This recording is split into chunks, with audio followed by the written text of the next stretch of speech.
Seine expose jusqu'au 14 mai des peintres marocains contemporains. Le plus célèbre d'entre eux, Mehdi Kotbi, allie tradition et modernité. Il compose ses tableaux en s'inspirant de la calligraphie arabe.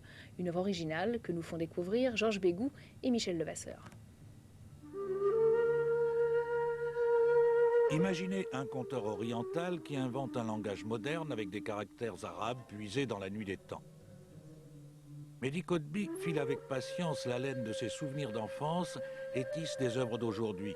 L'œil se perd dans l'enchevêtrement des lettres comme le visiteur s'égare dans les ruelles d'une médina. J'ai une mère qui a travaillé sur les tapis et quand je rentrais de l'école à l'époque, je prenais un morceau de pain et je me mettais derrière avec elle pour regarder. Et j'étais fasciné par sa façon de nouer la laine. Et il est évident qu'on retrouve un lien avec le tapis, qu'on retrouve un lien avec la musique. Quand j'étais enfant, cette musique envahissait toutes les rues. Et puis on voyait des couleurs, on voyait des écritures.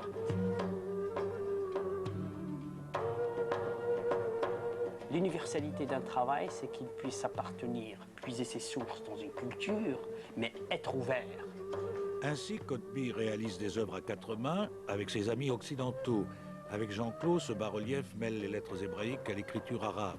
Quelques mots de Václav Havel lui inspirent un commentaire dessiné. Il souffle sur les flammes de Bazaine. Il inscrit dans son labyrinthe d'arabesques une page de l'écrivain Michel Butor. Une femme d'Ernest Pignon-Ernest se noie dans la calligraphie. L'atelier est pour Kotbi un lieu de culte profane, la toile un moulin à prière qui ne cesse d'agiter pour atteindre à ce qu'il veut nous faire partager une sorte d'ivresse sensuelle et spirituelle.